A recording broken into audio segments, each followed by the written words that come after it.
A gente sabe muita coisa, especialmente hoje em dia, de pilotos que estão no grid da Fórmula 1. Com o advento das redes sociais que a categoria abraçou nos últimos anos, pilotos viraram eles e as equipes criadores de conteúdo. E muita coisa é disponibilizada, muito mais do que quando eu era moleque, por exemplo. Quando o material à disposição era escasso. Me lembro de pegar revistas 4 rodas antigas dos meus tios para ler e ver reportagens muitos meses depois que elas tinham sido publicadas. Ou então, o pouco que aparecia na grade da TV aberta, Globo Esporte, trechos no noticiário, Jornal Nacional e etc. E também o pioneiro e influencer da Fórmula 1, Reginaldo Leme, e o seu inesquecível Sinal Verde. Mas e depois que os pilotos saem da Fórmula 1? Hoje eu vou te contar 10 histórias de pilotos que deixaram o grid, continuaram correndo e várias dessas aparições nas pistas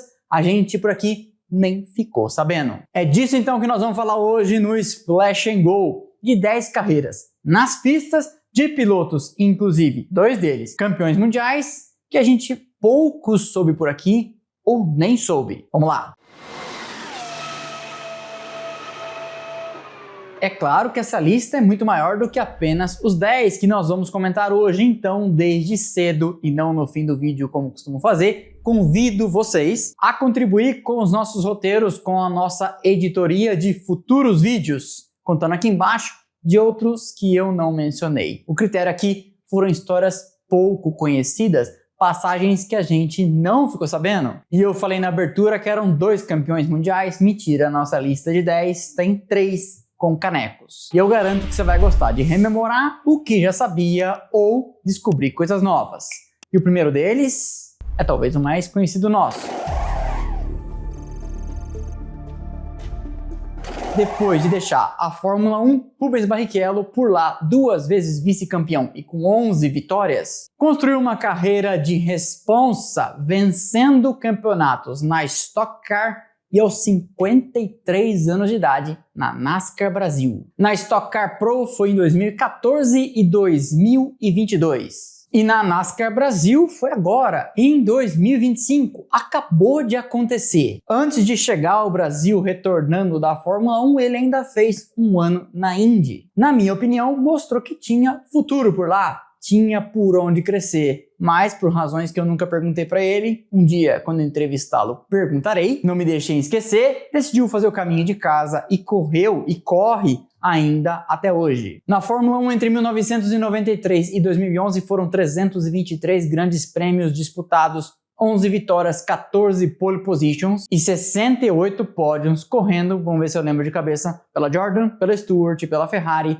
pela Honda, pela Brown, que mudaram de nome, e pela Williams. Hoje ele ainda emenda a jornada tripla, fazendo também o papel de um papai coruja de 2 jovens pilotos, Dudu e Fefo Barrichello. E eu desconfio que a gente ainda vai ver Rubens andando pelo menos até ali os 60 anos de idade. Tem chão.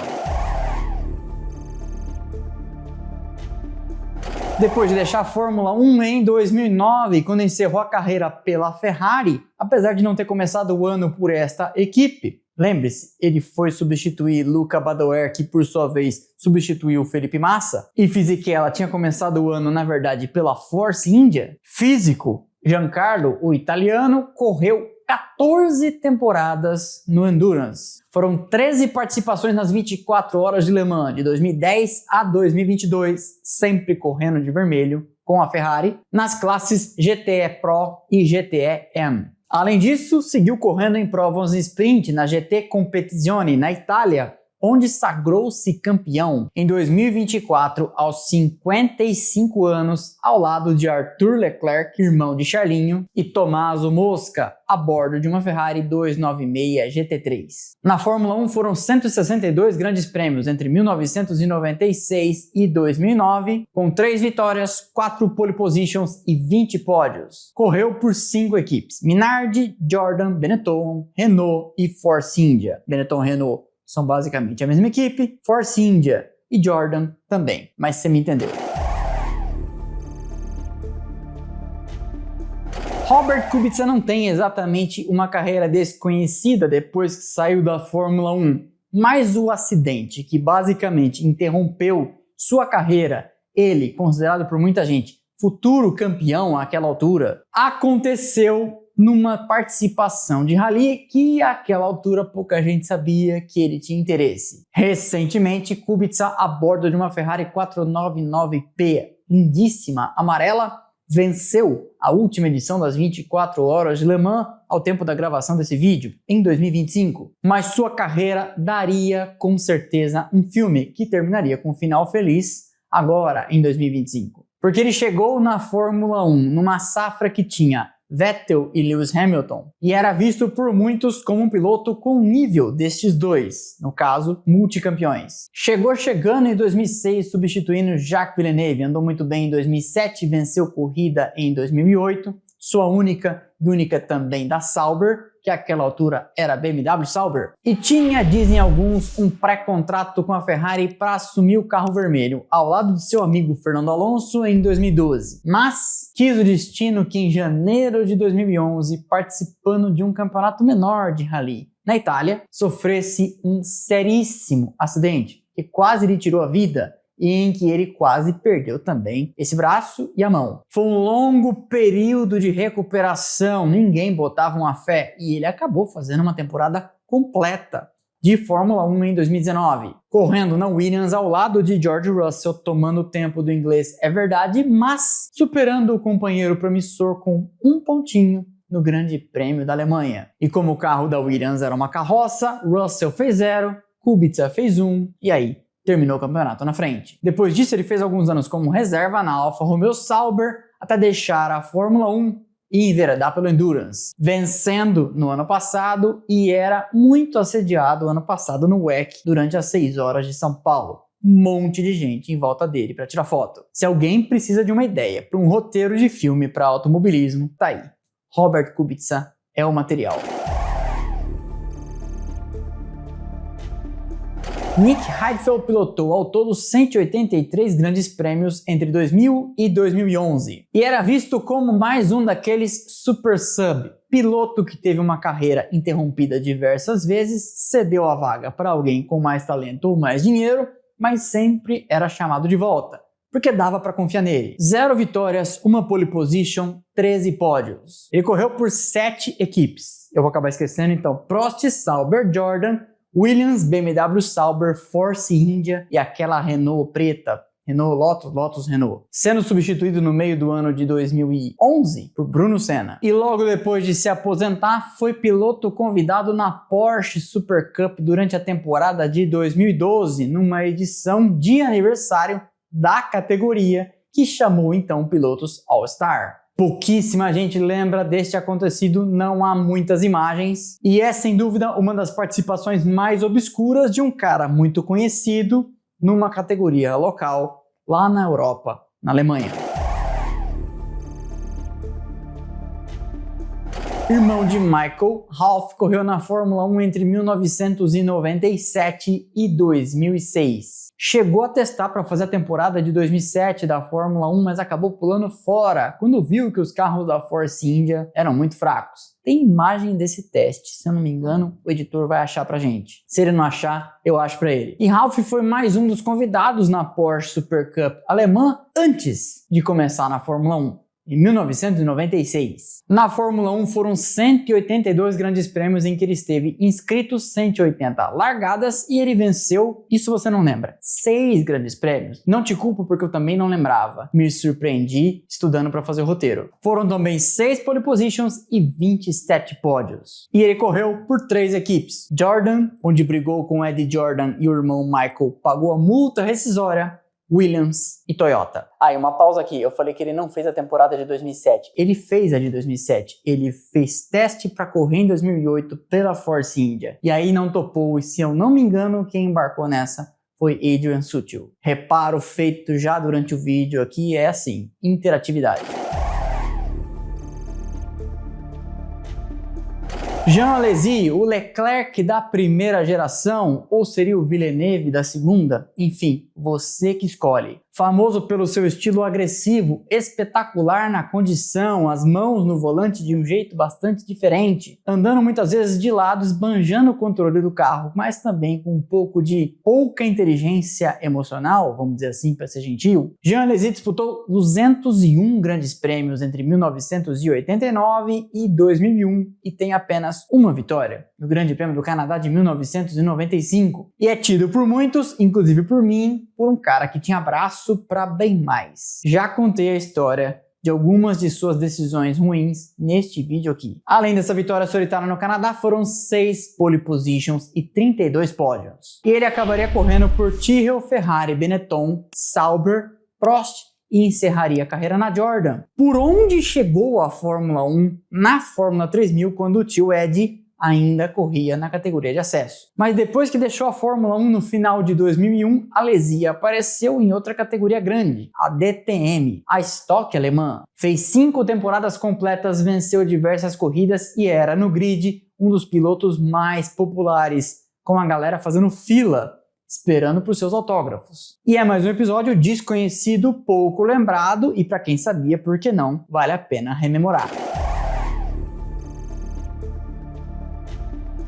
Falei que tinha campeão nessa lista. Mika Häkkinen disputou 161 grandes prêmios, inclusive igual o Ayrton Senna, que tem o mesmíssimo número. E foi campeão em 98 e 99, tendo no total 20 vitórias, 26 pole positions e 51 pódios. Correu por apenas 2 equipes na Fórmula 1, pela Lotus, lembra disso? Sim, em 91 e 92, já sendo àquela altura piloto de desenvolvimento da McLaren, e vem para a equipe principal em 93, quando Michael Andretti é posto para correr. Honrou a confiança que Ron Dennis teve nele, esperou que a McLaren se reerguesse depois da saída de Senna e de vários engenheiros, e quando as coisas se alinharam, estava lá porque tinha braço, inclusive, para ser campeão em 98 e 99. Em 2000, perde o campeonato numa batalha contra Schumacher e em 2001 estava claramente desmotivado, a ponto de andar atrás de David Coulthard, em quem ele sempre tinha colocado tempo. No final daquele ano, ele se aposenta da Fórmula 1, mas diz: vou só tirar um sabático, eu volto. Acabaria nunca voltando. Em 2003, ele envereda então por algo que os finlandeses gostam e vai andar de rally com um Lancer, correndo as 15 etapas especiais do Rally Arctic Lapland por mais de 250 km.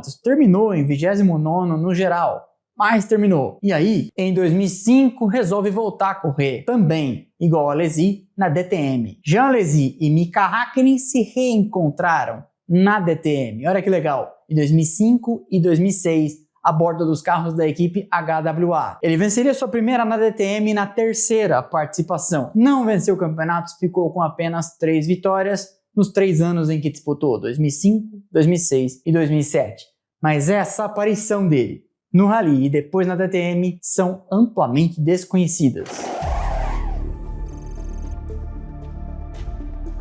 Uma das histórias mais divertidas do automobilismo é o período que Michael Schumacher viveu entre sua primeira aposentadoria, em 2006, final do ano, e sua volta à Fórmula 1 pela Mercedes em 2010. Porque ele resolveu correr então no campeonato alemão de Superbike, na maior parte do tempo incógnito. Tipo Max Verstappen, que corre como Franz Herrmann ou Hans Herrmann, chegando ele, Schumacher, a beliscar um pódio na série alemã no campeonato de 2008. Testou motos da Ducati, testou motos da Yamaha, afinal de contas não faltavam convites por um cara de seu calibre, e a única pista que deixava quando corria incógnito era o número 7, ou o número 77, em alusão ao seu heptacampeonato. Ele chegou a levar aquilo a sério até demais, e quando Felipe Massa se acidenta em 2009, Schumacher era o primeiro da lista para assumir o carro, mas em razão de tombos que ele tinha tomado de moto, não estava com o pescoço em dia. E quando foi levado pela Ferrari para testar um carro da GP2 e ver se dava conta, mandou avisar: não dá. No total, de 1991 a 2006 e depois de 2010 a 2012, Schumacher disputou 308 grandes prêmios com 91 vitórias e levou 7 títulos mundiais, correndo por Jordan, um grande prêmio, Benetton, Ferrari e voltando para terminar a sua história na Fórmula 1 com a Mercedes, que tinha lhe dado a primeira chance lá atrás. Eu avisei que tinha campeão nessa lista, não é? Pois é, não vai faltar. 4 vezes campeão mundial de Fórmula 1, Prost, eu acho que a essa altura já não é mais o vilão preferido do Brasil. E o que pouquíssima gente sabe é que depois de deixar a categoria em 93, testar carros de Rondenes em 94, aparecer ainda em 95, o francês em 2005, aos 50 de idade, disputou várias provas com Dodge Viper GTS para celebrar o seu cinquentenário pela equipe Hexagon Engineering, ao lado de seu filho, Nicolas Prost, que àquela altura estava no começo de carreira. E com meio século de vida, àquela altura ele sabia acelerar ainda, conquistando, vários anos depois de deixar as pistas em definitivo, ou quase, diversos pódios naquele ano. O professor teve na Fórmula 1 entre 1981 e 1993, pulando a temporada de 92, em que ele tirou um sabático meio forçado, 202 grandes prêmios e 51 vitórias. Ao tempo de sua aposentadoria, inclusive, era recorde. Foram 33 pole positions, 106 pódios e os campeonatos de 85, 86 e 89 pela McLaren e 93 pela Williams. A presença de Nigel Mansell aqui justifica, inclusive, a existência deste episódio. É que eu gravei ontem isso. Ontem, uma pequena grande história, contando de uma aparição de Mansell no BTCC, British Touring Cars Championship. E aí me veio a ideia, por que não pesquisar mais dessas aparições pouquíssimo conhecidas de pilotos famosos? E Nigel Mansell foi um piloto que tem 2 aparições no BTCC. Em 1993, quando ele era o Bam, campeão da Fórmula 1 e liderando o campeonato na Indy, contando naquela época 43 anos de idade, e ele voltaria 5 anos depois, em 98, portanto, com 48, sempre recebendo um bom cachê para promover o campeonato britânico. E Mansell arrastava multidões. Os promotores adoravam pagar uma grana para ele, porque era sucesso garantido. Nas 2 ocasiões, em 93 e em 98, já viu a pequena grande história? Se ela já tiver saído quando esse vídeo estiver sendo editado, o editor põe a thumb aqui para vocês. Nós tivemos presentes todos os elementos que deixaram Nigel Mansell muito popular, mesmo entre aqueles que não gostavam dele. Arrojo, manobras espetaculares, trapalhadas, dramalhão, enfim, Mansell no seu estado puro, com bigode e tudo. Na Fórmula 1 foram 186 grandes prêmios, entre 1980 e 1992 como temporada regular, e depois em 94 ele fez algumas provas alternando com David Coulter na Williams, e em 95 teria feito o ano inteiro pela McLaren, mas ele não cabia no carro, foi o que ele disse. 31 vitórias, 32 pole positions, 68 pódios. E nas 2 vezes em que correu de Ford Mondeo pelo BTCC, apavorou, no bom e no mau sentido. Largou bem, largou mal, caiu pro fundo, veio recuperando posições, causou batidas. Na primeira delas, inclusive, estampou o muro, foi parar no hospital. Fez manobras ousadas, empurrou gente para fora da pista, fez drama, ameaçou desmaio e etc. Mansell, sempre Mansell. E aí, depois desses 10, eu te pergunto, ficou faltando alguém? Comente aqui embaixo, pode listar 10, pode listar 20, pode listar 30, pode listar várias vezes. Quem você acha que poderia estar aqui? Qual é a carreira mais desconhecida dos que não estão aqui? Comente, quem sabe a gente pode fazer uma série, tipo aquele canal de futebol que tem uma série chamada Que Fim Levou? Pois é, caprichem. Esse foi então mais um episódio do Splash and Go no YouTube. Eu espero que vocês tenham gostado. Deixa o like que é de graça, não custa nada, você sabe, e ajuda demais o canal. Quebra essa pra mim, quebra essa pra nós. E eu te vejo aqui nos próximos vídeos e nas nossas redes sociais: Instagram, Twitter, Threads e TikTok. Estão passando aqui os arrobas, link lá embaixo, você já sabe, na descrição. Para não perder nada do que fazemos por aqui, temos os nossos canais de notificação: Instagram, Telegram e WhatsApp, link também lá embaixo, onde você entra e passa a receber recadinhos automáticos no seu telefone assim que sai cada um dos nossos novos conteúdos. Vejo vocês aqui no próximo vídeo, vejo vocês por lá nas redes sociais, valeu e aquele abraço.